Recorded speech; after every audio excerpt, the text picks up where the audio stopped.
ஜனநாயக் movie release ஆக போகுதுன்னு சொன்னதுமே லைனா ஒரு அப்டேட்டா வந்துட்டே இருக்கு. அது சரி இப்ப என்ன புது அப்டேட் அப்படின்னு கேட்டீங்கன்னா அது சொல்றேன். அதுக்கு முன்னாடி இந்த மாதிரி தளபதி அப்டேட்ஸ் டெய்லி தெரிஞ்சுக்க நம்ம சேனல் இப்பவே சப்ஸ்கிரைப் பண்ணி பெல் ஐக்கன் கிளிக் பண்ணிக்கோங்க. வாங்க இப்ப வீடியோக்குள்ள போலாம். Thalapathy Vijay sorry chief minister Vijay அவங்களோட மூவியான ஜனநாயக் மூவி வந்து இந்த மந்த்ல கண்டிப்பா தியேட்டருக்கு வந்துடும் ஒரு ஸ்ட்ராங்கான அப்டேட் வந்திருக்கு அப்படின்னு சொல்லி நான் போன வீடியோல சொல்லியிருந்தேன். இப்போ வந்து லேட்டஸ்ட் அப்டேட் என்னன்னு பாத்தீங்கன்னா ஜனநாயக் மூவில டைட்டில் கார்டு இருக்குல்ல அதுல வந்து தளபதி விஜய்க்கு பதிலா சீஃப் மினிஸ்டர் விஜய் அப்படின்னு சொல்லி வரும் அப்படின்னு சொல்லி ஒரு ஸ்ட்ராங்கான ஒரு அப்டேட் வந்திருக்கு. இந்த அப்டேட் எங்க வந்திருக்கு பாத்தீங்கன்னா மூவியோட ப்ரொடக்ஷன் சைடு இருக்குல்ல அதோட க்ளோஸ் சர்க்கிள்ல இருந்து இந்த அப்டேட் வந்திருக்கு. அது மட்டும் இல்லாம இந்த மூவிக்கு ஏ சர்டிஃபிகேட் கொடுக்க போறாங்கன்னு சொல்லியிருந்தேன். அதுக்கான ப்ராசஸ் இப்போ ரொம்ப ஃபாஸ்டா நடந்துட்டு இருக்குதான்.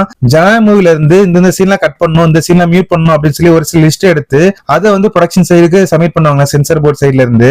அது என்ன ஏ சர்டிஃபிகேட் தான் கொடுத்துட்டாங்கல்ல அதுக்கப்புறம் என்ன கட்டு மியூட்லாம் சொல்லிட்டு இருக்காங்க அப்படின்னு கேட்டீங்கன்னா ஆமாங்க என்னதான் ஏ சர்டிஃபிகேட் கொடுத்தாலும் ஒரு சில சீன்லாம் வந்து சென்சார் சைடுல இருந்து மியூட் பண்ண சொன்னா கண்டிப்பா ப்ரொடக்ஷன் சைடுல இருந்து மியூட் பண்ணி தான் ஆகணும். இந்த சேஞ்சஸ் எல்லாத்தையும் டீம் வந்து மோஸ்டா கம்ப்ளீட் பண்ணி நெக்ஸ்ட் வீக்ல சப்மிட் பண்ண நிறைய சான்ஸ் இருக்கு. ஏன்னா சாட்டர்டே சண்டே லீவ் அப்படின்றதால நெக்ஸ்ட் வீக் வந்து அவங்க மோஸ்டா சப்மிட் பண்ணிடுவாங்க. அப்படி அவங்க எல்லா சேஞ்சஸும் பண்ணி சப்மிட் பண்ணிட்டாங்க அப்படின்னா நெக்ஸ்ட் வீக்கே மோஸ்டா சென்சார் சர்டிஃபிகேட் வந்துரும். சென்சார் சர்டிஃபிகேட் மட்டும் கைக்கு வந்துருச்சுன்னு வைங்களா மூவி வந்து எவ்வளவு ஃபாஸ்டா ரிலீஸ் பண்ண முடியுமோ அவ்வளவு ஃபாஸ்டா ரிலீஸ் பண்ண பாப்பாங்க. ஏன்னா இந்த மூவி வந்து ஆல்ரெடி நெட்ல லீக் ஆகி நிறைய ப்ராப்ளம் ஆயிருச்சு. சோ டிலே பண்ண மாட்டாங்க. லீக்னு சொன்னதுதான் ஒரு விஷயம் ஞாபகம் வருது. என்ன அப்படின்னு பாத்தீங்கன்னா ஜனநாயக் மூவி வந்து நெட்ல லீக் ஆயிருந்துல ஃபுல்லா லீக் ஆயிருச்சு.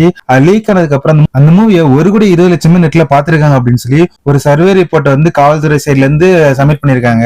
நான் வந்து ப்ரௌடா சொல்லுவேன். என்ன அப்படின்னு பாத்தீங்கன்னா ஜனநாயக் மூவில இருந்து ஒரு சின்ன சீன் கூட இது வரைக்கும் பார்க்கவே இல்லை. என்ன மாதிரி யாரெல்லாம் ஜனநாயக் லீக்ல இருந்து ஒரு சின்ன சிங்கிள் சீன் கூட பார்க்கல அப்படின்னு சொல்லி மறக்காம கமெண்ட்ல சொல்லுங்க. இந்த மாதிரி தளபதி அப்டேட்ஸ் டெய்லி தெரிஞ்சுக்க நம்ம சேனலை இப்பவே சப்ஸ்கிரைப் பண்ணி வச்சுக்கோங்க. நான் நெக்ஸ்ட் வீடியோல நெக்ஸ்ட் அப்டேட்ல சந்திக்கிறேன். அது வரைக்கும் பை கைஸ்.